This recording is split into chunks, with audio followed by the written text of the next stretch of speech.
So moving on, I will probably select everything that we created so far and group them together. So this is going to be called the head. And it's just going to make it easier to move things around. I will actually lock this as well. And I will bring the sketch back just so we can see what we need. And first of all, I'm going to add the big square here in the background. I will probably come all the way down somewhere around here. And this I actually want it to be yellow. I am going to work on a background layer now. So I just create a new layer, call it background. And I might merge these together later, but for now, it just makes it easier to have things created automatically behind the other detail, the head that we already created. Continuing to working on this layer, I am going to also draw another shape using the pencil tool. I would like to have some white details still showing up here, or this cream color that we used. And that's just going to give a little bit more contrast in certain areas.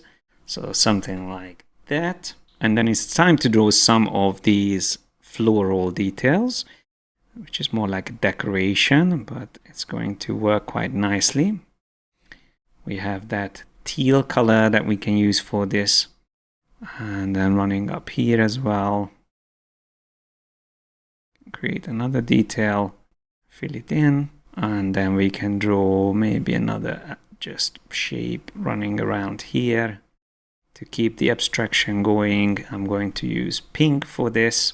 I will just move this slightly over like that. And let's just add some more teal details here on the left side. I will draw maybe one large shape that runs down here, goes behind the ears, and then can come up here. Come up and close it off. Yeah, that looks quite nice. Let's just draw another shape here just to break up this square that we created in the background. Again, just another abstract shape. For this, I use this pink. Maybe I can use the eraser tool, just erase from the top.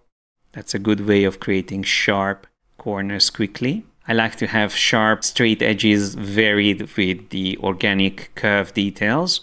So that just again adds some more contrast and interest. Now let's just draw maybe one more larger shape down here. Just going to keep this very simple, just like a big blob. Again, using teal.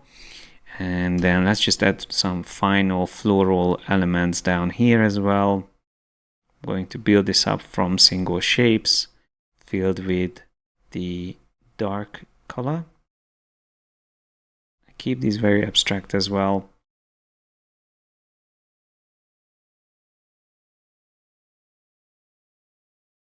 Let's draw this here.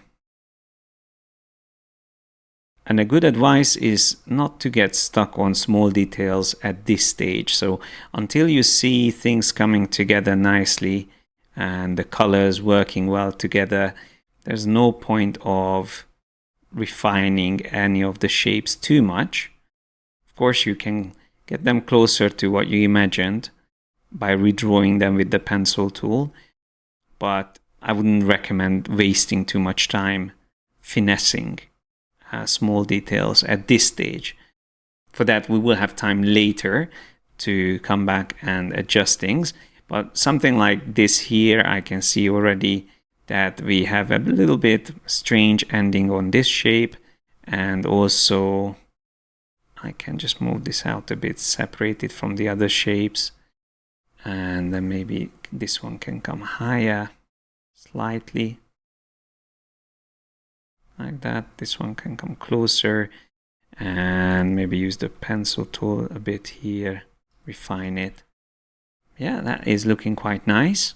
And I intentionally going beyond the edges of that square that we created in the background. And I will even just distort it a bit. So use the direct selection tool. I don't want it to be so perfect. So I select individual points and just skew it a bit by moving it in different directions. So again, that adds a bit more randomness and wonkiness to it. Now we need another detail that should go in the other layers. I'm going to lock the background layer and we can just check how this looks. So this is what we added there. It's coming together nicely. I will have the layer with the head selected, and then I'm going to use the pencil tool again, have the sketch turned on, and I'm going to draw a big shape for the clothes, like a jacket that he's wearing. And I can draw this in front of the existing shape. Come up here, go down, and then draw a line there. Now, one thing you can do is, if you want to keep things straight again, instead of relying on the pencil tool, you can just use the eraser tool. So here I wanted to have a little bit of separation like that. But then at the bottom, I can switch to the eraser, Shift E, and then hold down Alt or Option key and cut off the bottom edge like that. Now this base color, I'm actually going to use the same yellow as we used before. And I will redraw this section here slightly. I want it to be closer to the original sketch, like that. But while this shape is selected, I'm going to use the Draw Inside mode. And I will start adding some shapes here. First, let me draw a large shape running down here and go around this whole area. So this is going to be set to pink. Then maybe we can have a darker detail like that shading that we already created running down here. Something like that. That's the darkest color. And then we can maybe also have some red on top of this. Maybe even some red here at the bottom. And then I'm going to add some of the cream colors as well for further interest. Just go down here, go up. Let's set this to cream. And I can see a little bit of detail there showing up, so I'm just going to adjust this so that detail disappears. The same thing I can see here, so the outline of this path I will drag up a bit. That just refines the edges a bit for us. Now, whenever you select shapes outside of a clipping group, you have to always go back, select the outline, and then choose Draw Inside again to be able to continue drawing there. So here, what I imagined is to have a few more of these cream color details running around. Something like that. I just draw a big shape here. Similarly to the hair, I try to keep this abstract. Something like that. Okay, let's see how this looks. And then on top of this, I will just have a few more additional details like this dark shadow detail, and maybe also have a bit of that teal color that we used before, the brighter one, more like the cyan or turquoise. And that looks colorful enough. Let's just turn off the Draw Inside mode to be able to better judge this. And also the sketch I will turn off, and I call this one jacket, this group. So we can just check better what we've done.